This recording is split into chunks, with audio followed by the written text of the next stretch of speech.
शहर की चकाचौंध भरी रातों में जहां ऊंची इमारतें आकाश को चीरती हुई खड़ी रहती हैं, एक साधारण सा फ्लैट था।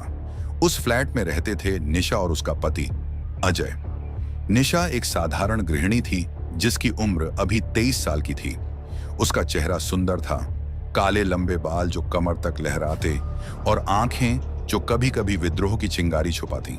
अजय एक मध्यम वर्गीय नौकरी पेशा आदमी, दिन भर ऑफिस की भागदौड़ में उलझा रहता। उनका वैवाहिक जीवन एक रूटीन था, सुबह चाय, शाम की थकी हुई बातें और रात को बिना उत्साह के सो जाना। लेकिन निशा के अंदर कुछ और ही चल रहा था, एक ऐसी आग जो धीरे धीरे सुलग रही थी। क्या यह सिर्फ ऊब थी या कुछ गहरा? निशा खुद भी नहीं जानती थी। एक रात जब अजय थककर सो चुका था, निशा बिस्तर पर लेटी इंस्टाग्राम स्क्रॉल कर रही थी। स्क्रीन की नीली रोशनी उसके चेहरे पर पड़ रही थी और अचानक एक मैसेज आया। प्रोफाइल पिक्चर में एक जवान लड़का था, मस्कुलर बॉडी, शरारती मुस्कान, नाम था रोहन।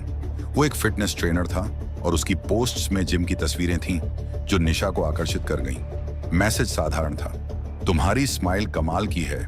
निशा ने हिचकिचाते हुए रिप्लाई किया। बातें बढ़ीं।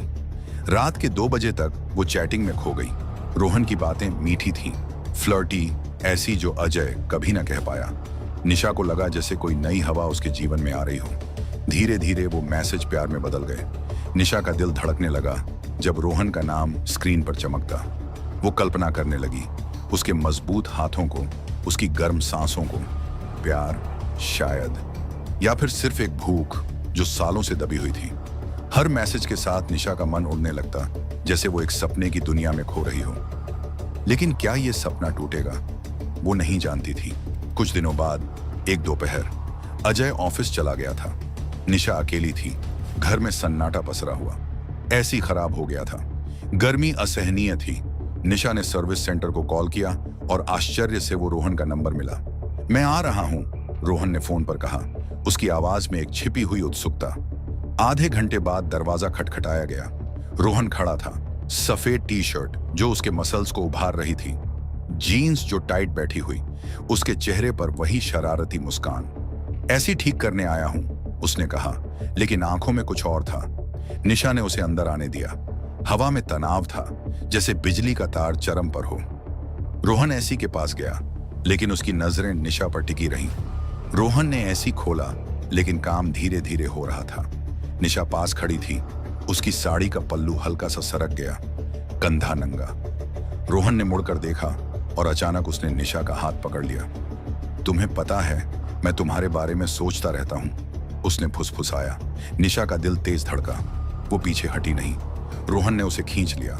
उसके होंठ निशा के होंठों से मिल गए। चुंबन जुनूनी था, कठोर, भूखा। निशा के हाथ रोहन की पीठ पर चले गए, नाखूनों से हल्के से खरोंचते हुए। रोहन ने उसे दीवार से सटा दिया, साड़ी का आंचल खींचा, ब्लाउज के हुक खोले। निशा की सांसें तेज हो गईं। रोहन ने अपना मुंह नीचे झुकाया, निशा की पीठ को चूमा, फिर पेट को, धीरे धीरे गर्म सांसों से। निशा का शरीर सिहर उठा, फिर गले से होते हुए दोनों एक दूसरे में लिपट गए, जैसे दुनिया भूल गई हो। वो 2 घंटे तक लगे रहे, एक दूसरे की गर्माहट में खोए हुए, सिसकियां दबाते, पसीने से तर। कमरा उनकी सांसों से गूंज रहा था। ऐसी ठीक ही नहीं हुआ, लेकिन वो दोनों को भूल गए थे।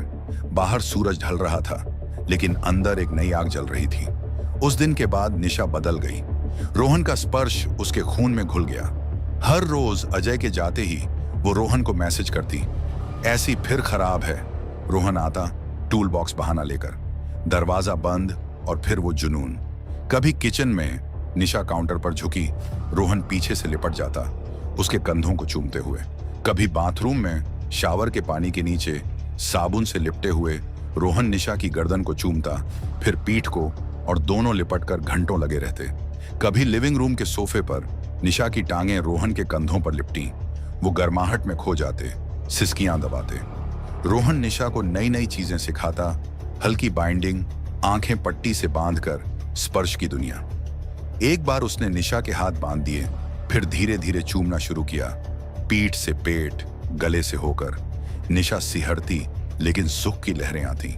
रोहन हमेशा तैयार रहता, कभी निशा के कंधों पर सिर रखकर, कभी लिपटकर।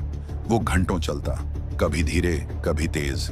निशा का शरीर उसके निशानों से भर गया, हल्के चूमने के दाग, सिसकियों के निशान।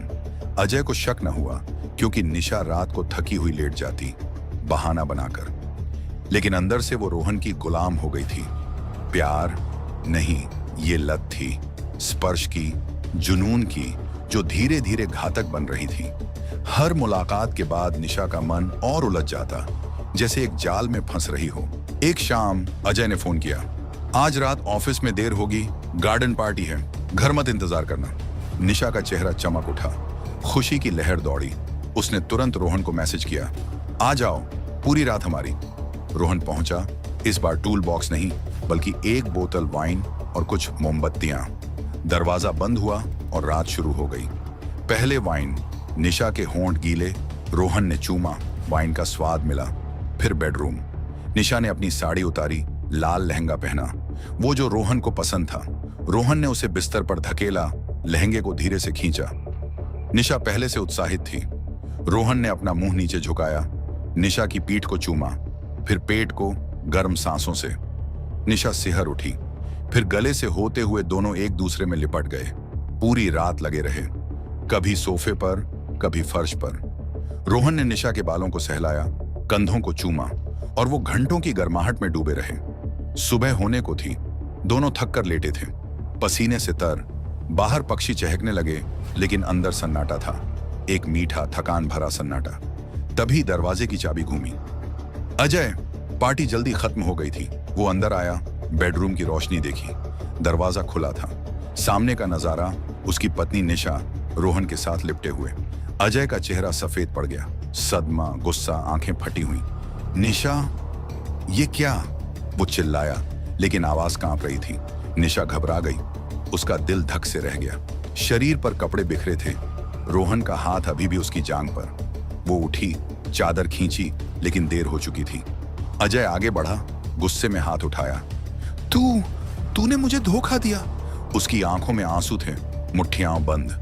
निशा पीछे हटी, डर से कांप रही। रोहन बिस्तर पर बैठा था, नंगा, लेकिन उसकी आंखों में ठंडक थी। वो उठा, चुपचाप। अजय निशा की ओर बढ़ा, गला पकड़ने को। तभी रोहन ने पीछे से कुछ निकाला, जेब से चाकू, चमकदार, तेज। बिना सोचे एक झटके में अजय की पीठ में घोंप दिया। चाकू गहराई तक गया, रीढ़ की हड्डी छू गया। अजय चीखा, लेकिन आवाज अधूरी रही। खून फूट पड़ा, लाल धारा बिस्तर पर। वो मुड़ा, रोहन को देखा, आंखों में अविश्वास। रोहन ने फिर घोंपा, इस बार पेट में आंतें कट गईं। अजय गिर पड़ा, बिस्तर पर। खून बहता रहा, गर्म, चिपचिपा। निशा चीखी, लेकिन रोहन ने उसका मुंह दबा दिया। चुप, उसने फुसफुसाया। अजय तड़प रहा था, हाथ पैर फड़फड़ा रहे, सांसें रुक रुक कर। रोहन ने तीसरी बार चाकू मारा, गले में। धमनियां कट गईं, खून का फव्वारा। अजय की आंखें खुली रहीं, लेकिन जान उड़ गई। शव स्थिर हो गया, खून से लथपथ। कमरा मौत की गंध से भर गया। निशा कांप रही थी, लेकिन रोहन के स्पर्श में एक अजीब सुख था, डर और उत्साह का मिश्रण। अब हम आजाद हैं, रोहन ने कहा, लेकिन निशा ने सुना ही नहीं। बाहर हवा चल रही थी, लेकिन अंदर ठंडक उतर आई। दोनों ने मिलकर शव को साफ किया, चादरें फेंकी, खून पोंछा। शव को बिस्तर पर लिटाया, जैसे सो रहा हो। रोहन ने एसी को 18 डिग्री पर सेट किया। ठंडी हवा चलेगी, सड़न नहीं आएगी, लाश जम जाएगी, किसी को शक न होगा। निशा ने कमरा लॉक किया, चाबी जेब में। दोनों बाहर निकले, रात के अंधेरे में। फ्लाइट का टिकट पहले से बुक था, रोहन ने प्लान किया था। वो भाग गए शहर छोड़कर। निशा का दिल धड़क रहा था, लेकिन रोहन का हाथ उसे सुकून दे रहा था।